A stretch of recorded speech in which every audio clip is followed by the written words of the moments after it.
released, the impact of the presence of the ark was felt on everything that was done. If they go to the farm, you will see the impact of their alignment with the person behind the ark in their family. If they want to rear chickens, you will see the impact of their alignment with the ark in the poultry farm. If they wanted to do business, you will see the impact of their alignment with the ark in whatsoever thing they lay their hands upon to do. So we want to find out, how do you set up the ark of God, an altar in your own estate, so that you prosper with the altar? In attending to the altar deliberately, you will find a commensurate effect on the things that the works of your hand does. Those of you from the thief culture, you must have, I think this should not be so strange to you, because there's a counterfeit of this matter that I'm speaking about that is in your culture.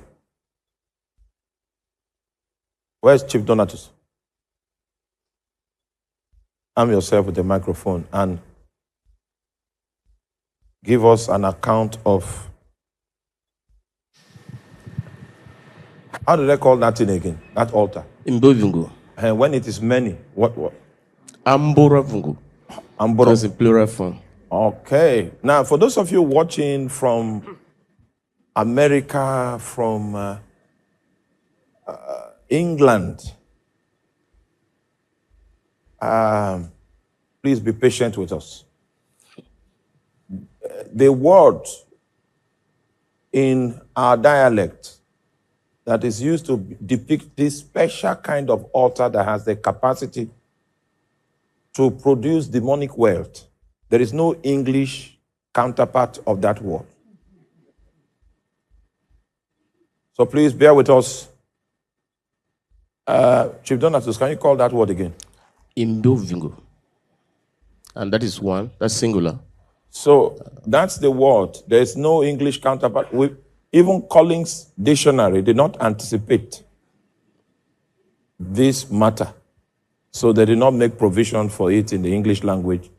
So we need to make reference to it according to the language in the dialect that had the stature to carry the meaning of the matter that we are raising here. So please bear with us. I will try as much as possible to interpret where there is grace.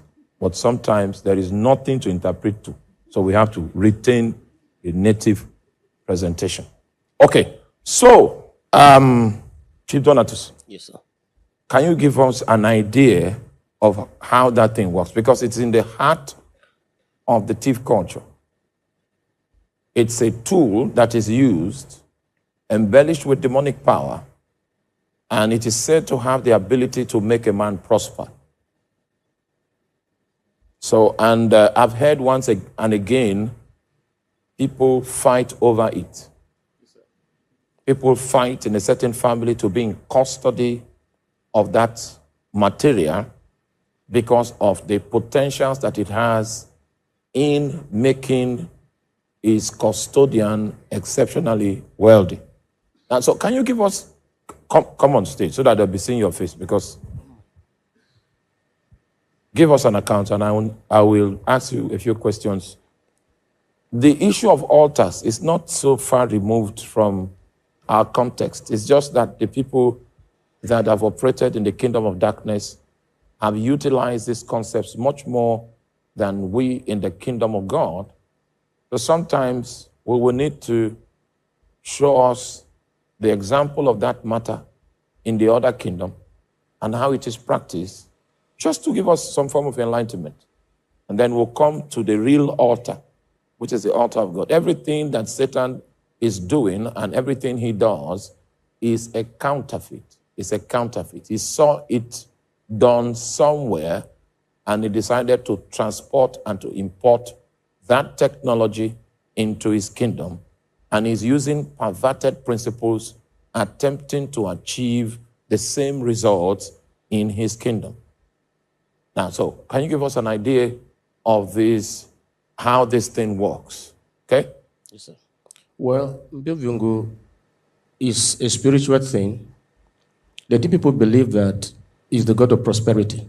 Now, the way so, the ark no, the way was you to are the children speaking of is too Israel. fast. It's too fast. And an Englishman, a native Englishman, there are many Englishmen that listen to us. Yes, sir. A native Englishman may not be able to comprehend. It was when I started preaching to English people that I realized that it's another language we are speaking, or not. So that's when I started dragging some words I speak, because that's the only way I could get the attention of the Englishman. So the way you are speaking now, you are speaking to English tea people. Yeah. But what we want now is to address English people. So first and foremost, be slow. Okay, sir. All right. The people believe that Mbovungo Yes, that is thing he called, I'm running commentaries just so that you follow yes, sir. in the discourse. That name he mentioned is the name of the altar. And there is no English representation for it. Collins and Webster did not anticipate that there was a technology like that, so they did not make provisions in their dictionary for this, the name of this altar. Okay? It's called the God of prosperity. Prosperity. The way the ark was to Israel, they believe that is how Mbovungo is to them. Okay? The way the ark came to the house of Babylon and was blessed. Okay. They believe that this is how, if an individual or a group or family holds it, blessing will be begin to come to in their custody. And Now, wait. This thing, I don't know, is it a physical thing or he fell from hell, fell from the kingdom of darkness? Satan came and made it, transformed it from being a spiritual thing into a physical thing and gave her what is it like? It's a spiritual reality that's been trapped in something physical. Okay, so sometimes, okay. The people we are teaching, people we are educating, don't have an idea whatsoever of these issues, these terminologies. We will need to be patient.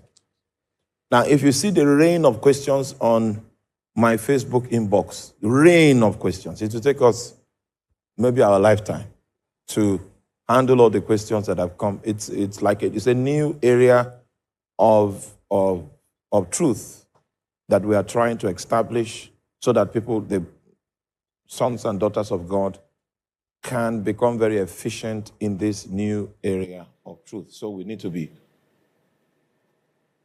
So he said it is a spiritual reality, but it is trapped in a physical thing. Now, those of you that are watching online, you may have heard of an idol before. An idol. An idol can be made of wood. An idol can be made of mud. Some idols are made of stone, depending on the prescription of the spirit being that is giving you insight into what is required in order to trap its dimensions down. Are you there? Okay. Now, I want to show you how it looks like. Can you transmit this picture to, where's Philip? Okay. Transmit the picture to Pastor Dan, and Pastor Dan is going to transmit it to the media people, and they will give us a picture of the kind of thing he is talking about. Please be patient with us. I know you are aware of these things, but I just realized when I checked the number of people that view our meetings, it's so much. So we need to be giving attention to the people that are online. And most time, when we carry on in our own way, we don't really reach them out there.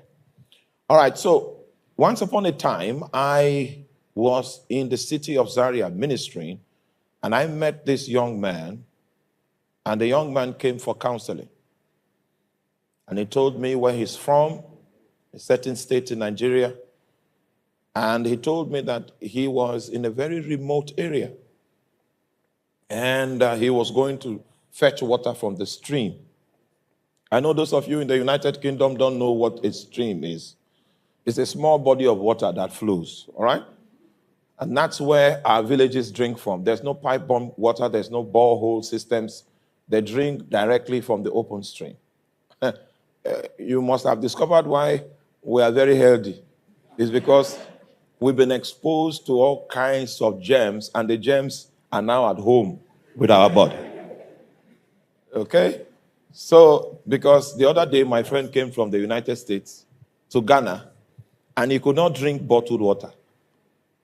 That the bottled water was reacting with his stomach.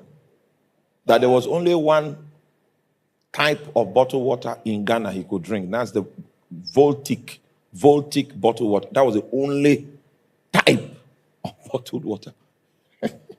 Hallelujah. I don't want to comment on that, but I'm just telling you that God has blessed us, okay? So this guy went to the stream to fetch water, and then a spirit leaped out of the stream and suspended in the air and told him that, you see, we've been looking for you. We want to give you wisdom. Are you interested in our wisdom? I said, oh, yeah, I'm interested. I'm interested. So they now gave him 3 alligator pepper to eat.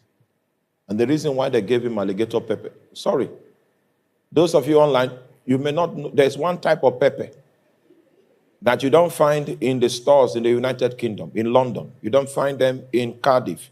You don't find them in New York. You find them in Wurukum. So the next time when you show up for IEC, ask someone to get you a sample of alligator pepper. It's a strange kind of pepper. And meanwhile, don't try it out. The Lord gives you understand. So they gave the guy alligator pepper to eat.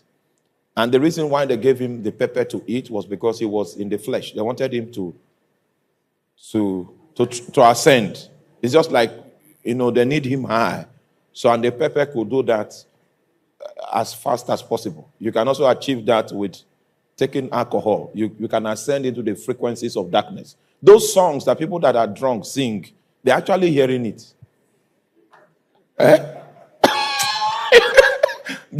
The guys are actually hearing those songs. So it's not as if they're just singing out of nowhere. No, somebody is dictating a tune. The song may not have any relationship with the treble or the bass clef, but the song exists and is being dictated to them, and they are finding expression in the midst of that song. So they gave him the pepper, and he went high in the spirit. So they began to dictate to him how to set up a shrine. And the technology they gave him is the kind of technology that mirrors the dimension, the realm in which those spirits are found in the spirit realm. So when you can mirror that dimension in the natural realm, you can actually trap those spirits into that place where the shrine is. So when Chief said the thing is a spiritual reality, and they found a technology to trap it in a physical material. Now, so when you see an idol, are you there? The spirit is not always in that idol 24 hours a day. The spirit only comes into that idol. That idol is the technology I'm talking about. And it's built to capture the dimension that the spirit operates. So the spirit can be trapped in it. Okay? So when they do incantations and do enchantments, the enchantments mean to give instruction to demons.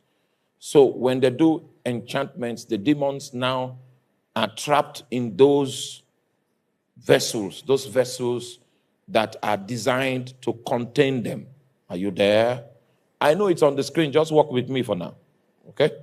So those things, they are, depending on the spirit, the vessels that can trap them are different. Most of you don't know the dwarf spirits. Most of you don't know that. You don't know the lexicon of spirits. And today is not the day for that. But there are containers that are used to trap dwarf spirits. Dwarf spirits are the most vicious messenger spirits.